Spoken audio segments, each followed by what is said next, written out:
In December 2009, leaders of state from about the world met in Copenhagen, Denmark, to negotiate a historical accord to save the planet from catastrophic warming.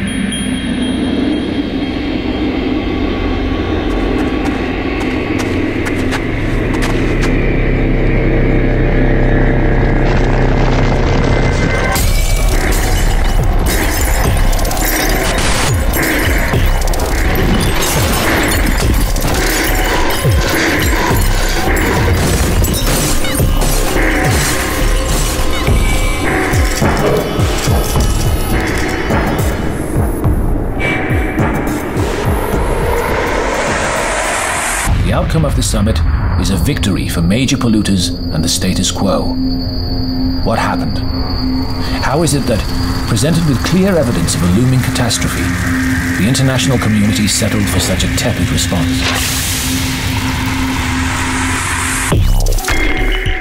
We know that industry strives for profit and governments strive for growth. A full-scale war on global warming calls for industry to drastically reduce its carbon footprint. The short-term result would be rising production costs and reduced profit. Not the best outcome, especially in times of recession. But the major stumbling block is the enemy involved.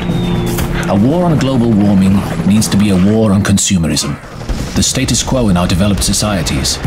So really, a war on the mainstream constituency of the capitalist state. Reality check. No government will declare war on its own citizens. Don't hold your breath for a shock and awe campaign on global warming. Governments today just aren't up to the task. Fortunately, the war on global warming isn't in the hands of government alone. It's time for a new approach. An approach that mobilizes the creative energies of the global population and turns the way we see the problem on its head. We need to find a way of waking people from their consumerist days and showing them how empowering the war effort could be. People could contribute so much more than just turning off the lights.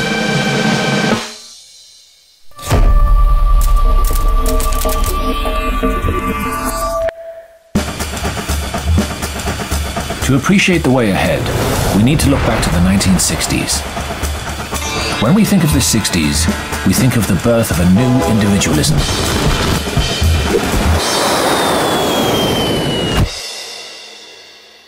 The 60s revolutionaries kicked against the social values that they'd inherited from the decade before. Throwing themselves into the unknown, they conducted radical experiments with new forms of life. They liberated their desires through sexual expression and free love, threw open the doors of perception through drugs and radical philosophy, and made music and art to celebrate the spiritual transformation of a whole generation.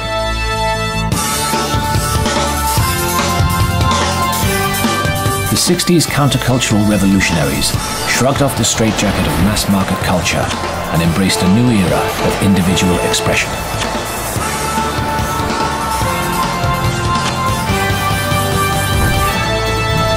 However, our perspective on the 60s tends to be overly focused on individualism. This is on account of the way that capitalism adapted itself through the 70s and 80s.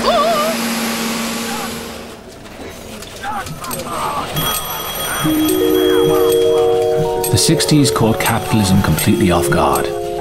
How were companies to sell products to a generation that had rejected consumerism? The answer was to tune into the movement and to sell to the individual in everyone. The strategy worked.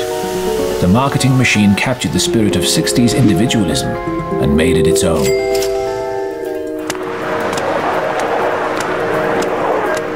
Today, this leaves us doubly compromised. On the one hand, we've become used to defining ourselves by the things we buy. Leaving ideology behind, we now derive a sense of personal identity and empowerment from the goods we purchase and consume. We've become revolutionary exponents of over-the-counter culture. Fired by the rallying cry, "Go on, break the rules, define who you are." With our sneakers.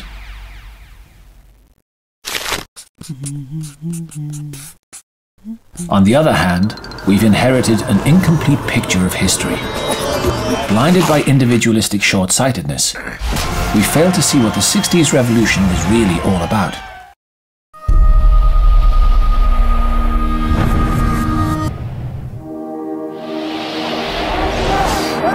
The 60s was only superficially a decade of individualism.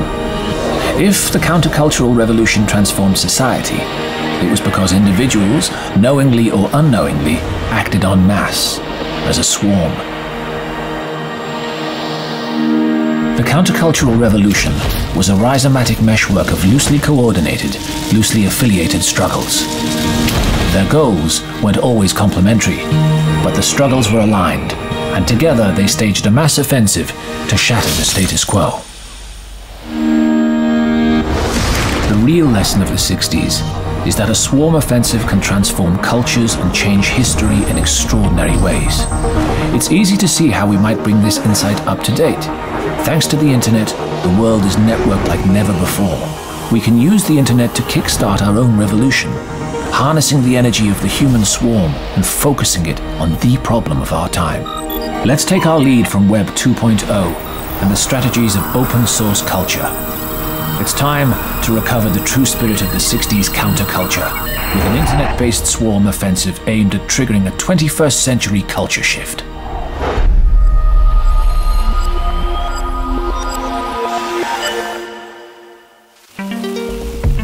The term open source refers to a software development strategy in which the source code is made available to a community. This way, everyone can make changes and improvements to the software. An example of the success of this strategy is the globally established computer operating system Linux, which was created and is still constantly updated by contributions from all over the world.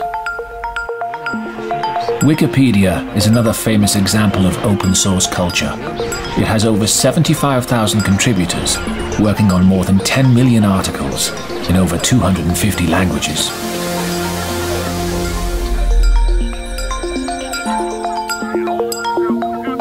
The open source approach to collaboration enables people from all over the planet to engage and create together.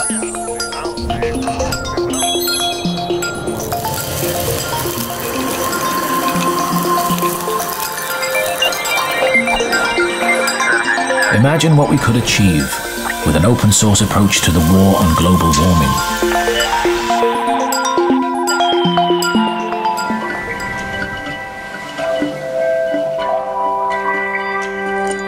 We need the infrastructure to get this started. We need a network of high-profile online destinations that people from all over the world can access to share their knowledge and generate the tools, innovations, and social networks that we need to combat climate change.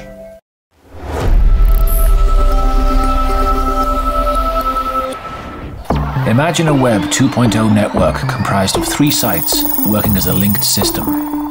The first part of the system is a green knowledge trust. This is a green Wikipedia with a practical focus. The war effort needs more than just facts. We need an online repository of practical knowledge.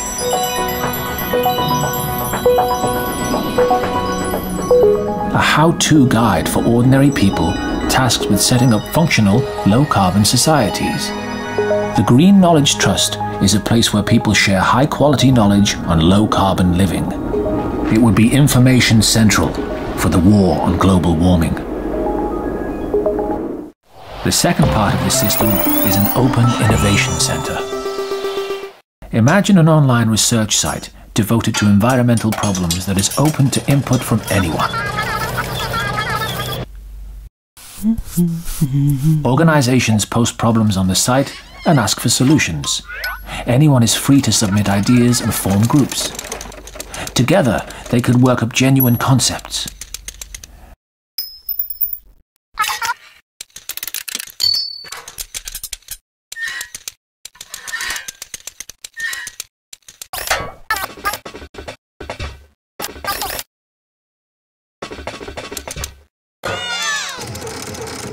As the projects take shape, they'd attract the attention of experts from about the world who'd contribute their unique skills to the projects.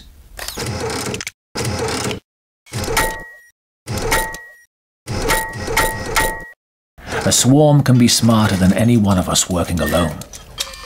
An open innovation center would enable us to tap into our collective genius.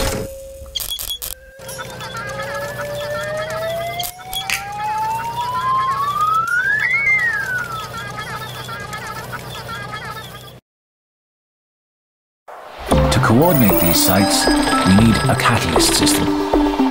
The catalyst system would be a social networking site designed to crystallize the global movement for change. You're familiar with MySpace and Facebook. Now imagine a social networking site designed to put you in touch with real-world projects locally, nationally, and all over the planet. There is GPS technology giving you a graphic representation of where projects are located in your region. You can zero in and find out more about the people involved. Impressed by an idea you got from the Open Innovation Center and want to try putting it to work? Use the classified feature to find grants and sponsors, then link up with like-minded people and not-for-profits campaigning for change.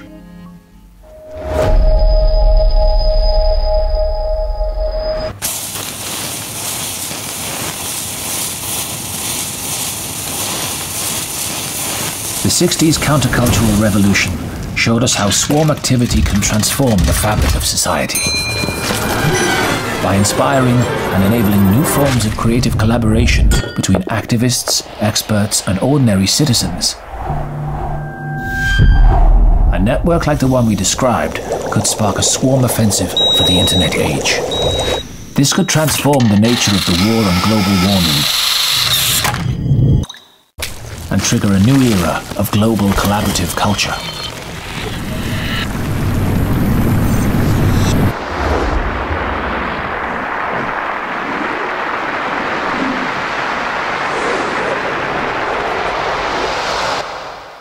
Get ready to change the world.